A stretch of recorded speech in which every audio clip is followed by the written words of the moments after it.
दोस्तों मेरा नाम है सुधीर और आप देख रहे हो जीके वाला क्लास एजुकेशन। आज का ये वीडियो क्लास 10th के सभी छात्रों के लिए बहुत ज़्यादा इंपॉर्टेंट है, जितने भी छात्र बोर्ड एग्जाम की तैयारी कर रहे हैं। जी हाँ दोस्तों, आज की इस वीडियो में आप सभी को बताऊंगा रासायनिक समीकरण के बारे में कि भैया रासायनिक समीकरण क्या होता है। अच्छा, इसके पिछले वाले वीडियोज़ में हमने क्या पढ़ा था? हमने ये पढ़ा था कि रासायनिक अभिक्रिया किसे कहते हैं, रासायनिक अभिक्रिया की आप पहचान किस तरीके से कर सकते हो। उसी के साथ साथ मैंने आपको अभिकारक और उत्पाद के बारे में भी बताया था, है ना। अगर आपने उन तीनों वीडियोज़ को अभी तक नहीं देखा है तो आप आई बटन को देख लीजिएगा। अदरवाइज मैं आप सभी को उन तीनों वीडियोज़ का लिंक इस वीडियो के एंड में दे दूंगा, आप वहां से भी देख सकते हो। ठीक है, तो चलिए आज की इस वीडियो को शुरू करते हैं।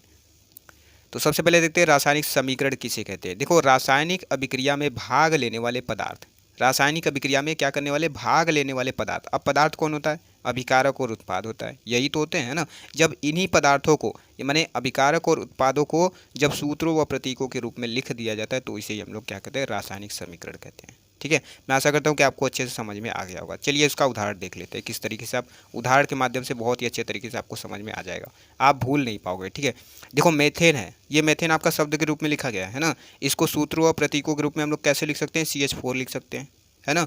उसी तरीके से जब मेथेन को वायु की यानी कि O2 की उपस्थिति में जलाने पर क्या होता है, कार्बन डाइऑक्साइड यानी CO2 गैस तथा जल यानी H2O बनता है।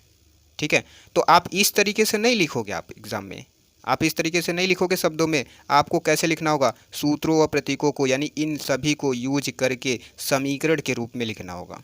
तो चलिए मैं आपको बताता हूँ समीकरण किस तरीके से आप लिखोगे समीकरण के रूप में। ठीक है, आप यहाँ पर देख सकते हो, जैसे ये वाला मेथेन वाला है ना। तो CH4 क्या होता है, CH4 यानी मेथेन, ये आपका क्या हो गया, गैस अवस्था में हो गया। O2 आपका क्या हो गया, ऑक्सीजन हो गया, ये भी आपका गैस अवस्था में।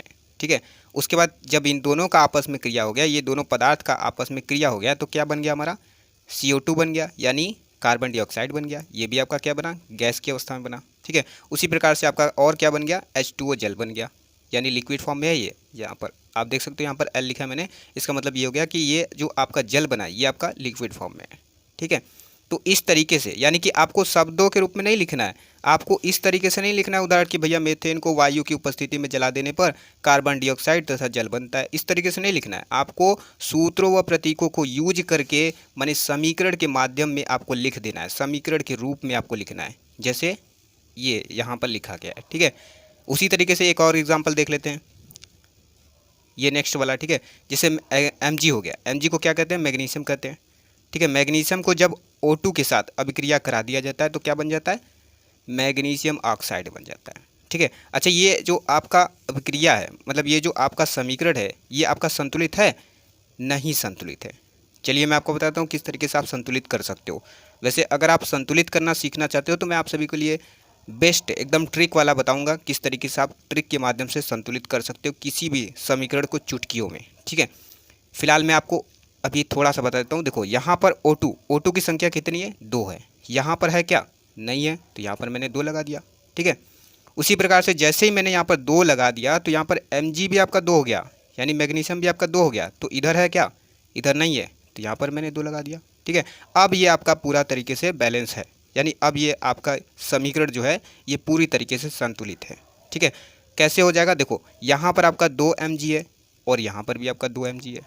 ठीक है, तो यहाँ पर आपका Mg यानी मैग्नीशियम इधर भी बराबर है, इधर भी बराबर है। ठीक है, ऑक्सीजन आपका कितना, इधर 2 है, इधर ऑक्सीजन कितना है, 2 है।